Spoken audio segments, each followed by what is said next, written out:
तुझ्या बोलण्यातनं वारंवार NCERT येत आहे.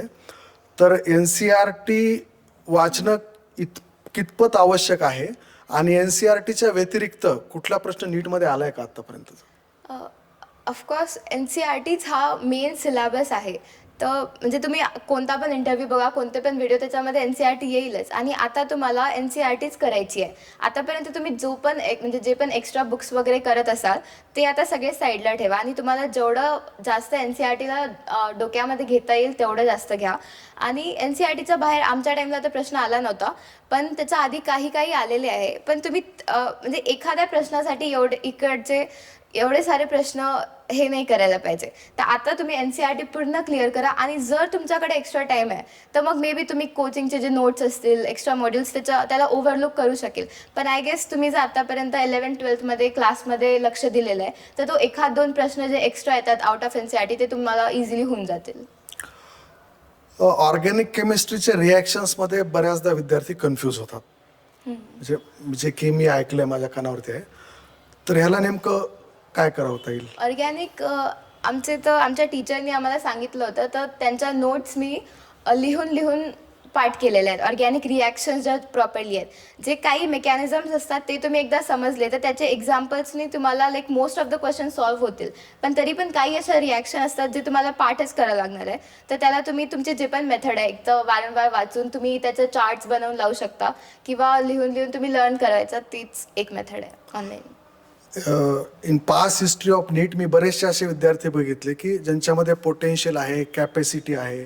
इवन त्यांचे पालक पण सांगतात की शेवटचे 3 राऊंड जे होतात त्याच्यापैकी तिन्ही राऊंडमध्ये त्यांनी खूप चांगलं परफॉर्म केलं, पण शेवटच्या परीक्षेत त्याला कमी मार्क आले किंवा एखाद्या परीक्षेमध्ये कमी मार्क आले की त्याचा टेम्पो एकदम डाऊन होतो, नकारात्मक विचार येतात आणि त्याचा रिझल्ट अपेक्षित येत नाही.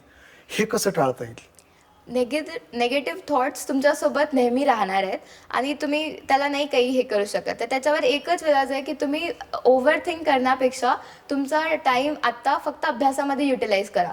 जेव्हा तुम्ही काहीतरी करता मग तेव्हा तुम्हाला एक्स्ट्रा थॉट्स येणार नाहीत. तर मी वापस हेच सांगते की तुमचे जे पण क्लोज आहेत म्हणजे पॅरेंट्स आणि टीचर, त्यांच्यासोबत या गोष्टीसाठी बोला. तुमचं नेमकं कुठं चुकत आहे, म्हणजे असं काही पॉईंट्स चुकत आहे जे तुम्हाला माहीतच नाही, तर मग तुम्हाला एक्स्ट्रा अभ्यासाची गरज आहे.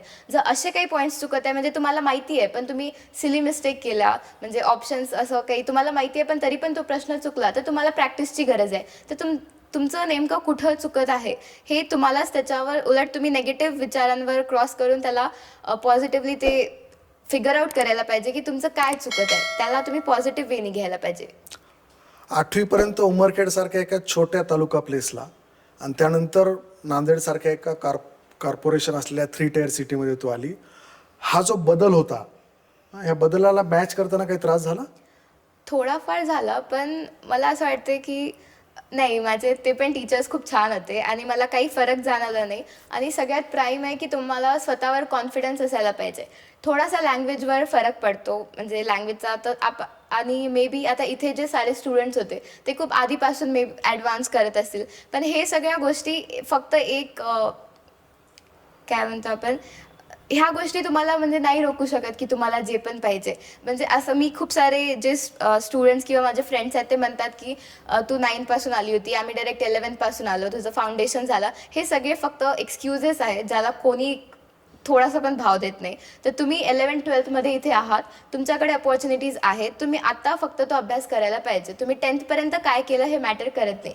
आणि उमरखेड टू नांदेड थोडाफार चेंज झाला, पण त्याला 1-2 महिन्यामध्ये पॉझिटिव्हली तुम्ही स्वतः मॅच करू शकता. आता पण मी नांदेड टू दिल्ली गेलेली आहे, मी करत आहे मॅच, तर ते होणारच आहे. तुम्ही जेव्हा मोठ्या ठिकाणी जाईल, स्टार्टिंगचा 1-2 महिना रफ जातो, पण त्याला तुम्ही म्हणजे तुम्ही त्याला सावरलं पाहिजे.